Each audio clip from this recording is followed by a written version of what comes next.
আমরা আজকে আলোচনা করব গুগল ডক্স এ। তোমরা দেখতে পাচ্ছ মাইক্রোসফট ওয়ার্ড এই প্রোগ্রামটা, এটা তোমরা শিখছো সবাই, তাই না?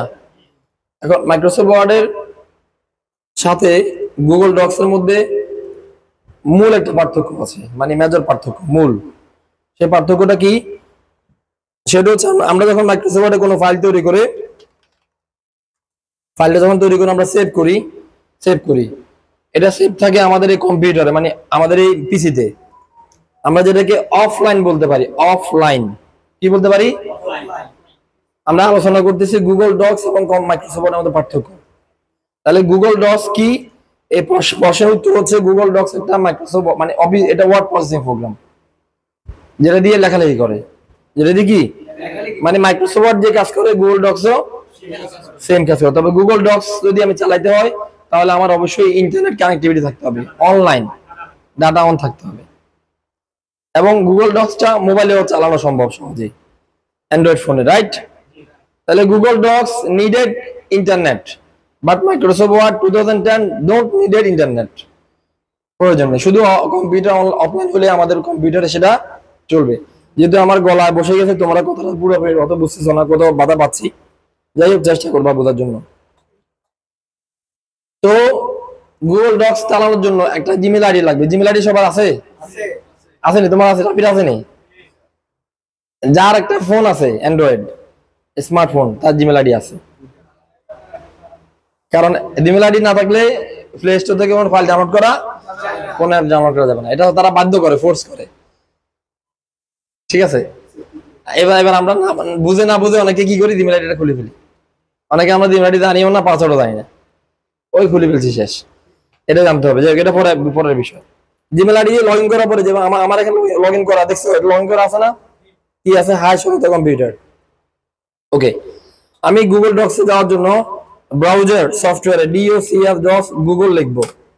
গুগল লিখে আমরা এটাকে এখানে আনবো। এটা হচ্ছে গুগল ডক্স এর প্রথম পেজ।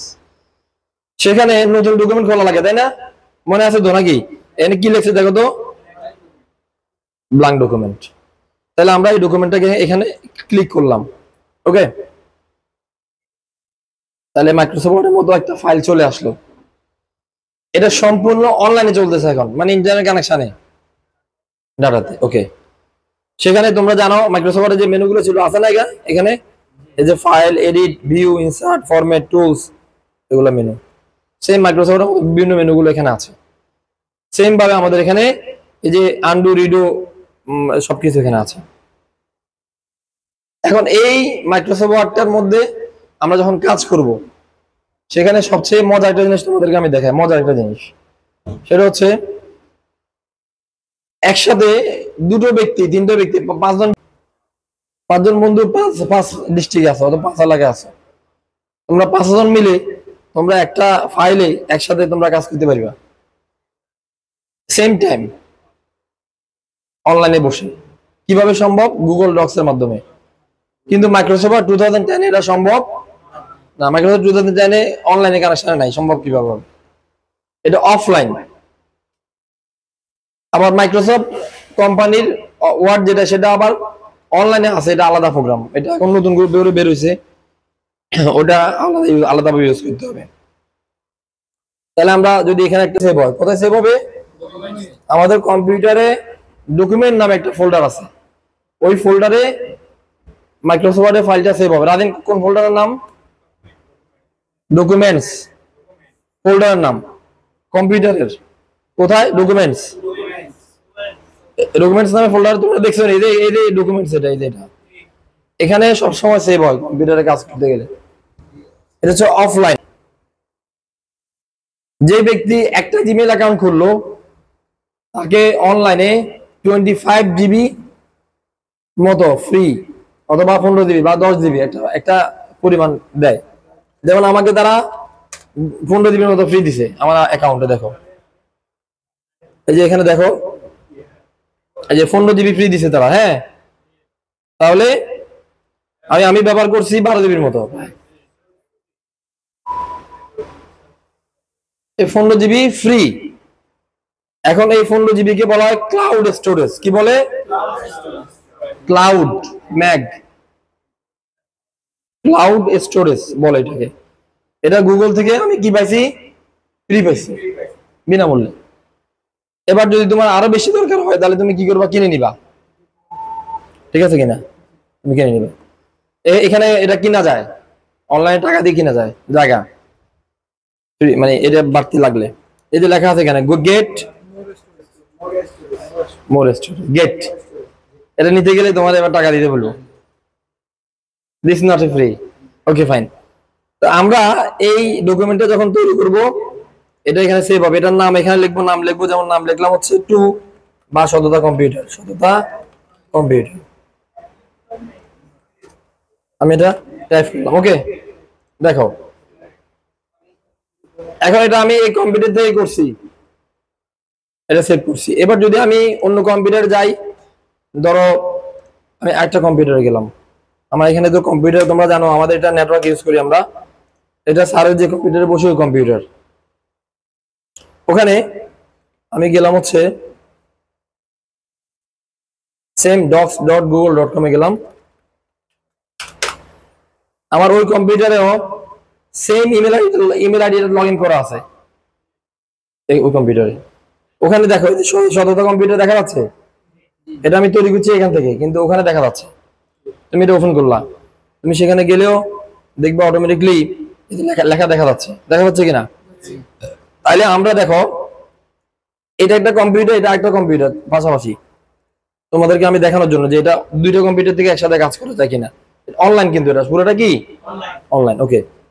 সো এটা হচ্ছে যে ডিয়ার স্যার, লক্ষ্য করো এই যে এটা কিন্তু আমি এখান থেকে লিখতেছি, এখানেও কি অটোমেটিকলি চলে আসতেছে। এভাবে তুমি 10টা কম্পিউটার থেকে লগ ইন করতে পারবে, সমস্যা নেই। তাহলে তোমাদেরকে আজকে আমি একটা নতুন বিষয় দেখালাম,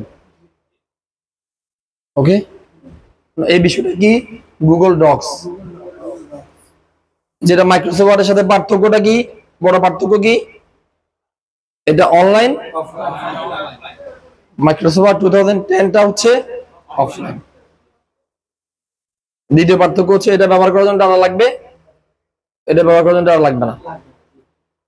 তৃতীয় পার্থক্য হচ্ছে এটা সেভ হবে ক্লাউডে, আর মাইক্রোসফট সেভ হবে আমাদের ডকুমেন্ট কম্পিউটার। এই কম্পিউটারে বন্ধ করে দিলে এটা শেষ, ঠিক আছে।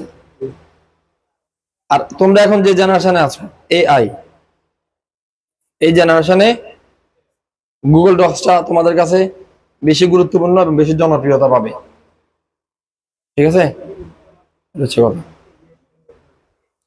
তাহলে আমি তোমাদেরকে দুটো কম্পিউটার থেকে ব্যবহার করে দেখাইছি।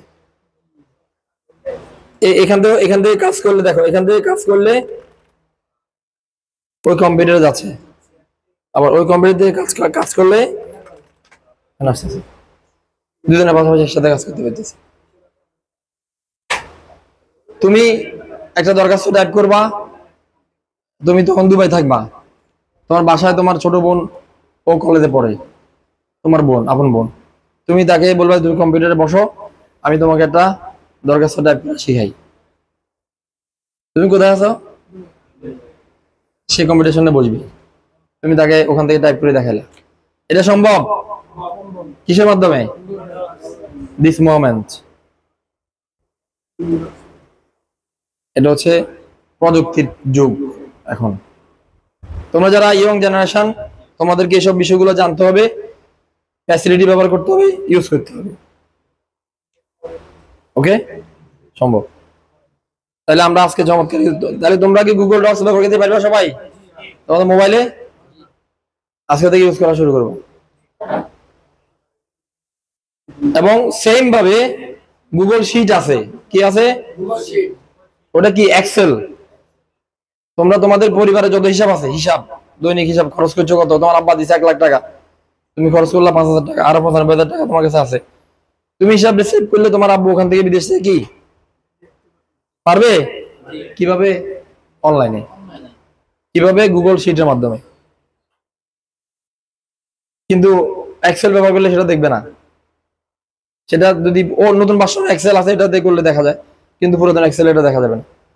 তাহলে today we are decided, we are learned about the online cloud software. Google sheet and Google Docs. এবং এটা আমাদের জন্য ইউজ করা খুবই সহজ। কিসের মাধ্যমে? আমাদের ফোনের মাধ্যমে। আর কোনো প্রশ্ন কারো আছে? বলো, কেউ কোনো প্রশ্ন করবো কিনা এই আছে ক্লাস নিয়ে? এখানে নিরাপত্তার বিষয় আছে। নিরাপত্তা খুবই জরুরি। তুমি তোমার ইমেল আইডি নিরাপত্তা দিতে হবে। তাহলে তুমি হিসাব রাখবা, আমি রাত্রেবেলা তোমার ফোন নিয়ে বা তোমার আইডি দিয়ে ঢুকে আমি 10 টাকা জায়গা 20 টাকা লিখে দিব, খরচ হইতে পারে না? তাহলে এটার নিরাপত্তা দিবে কি?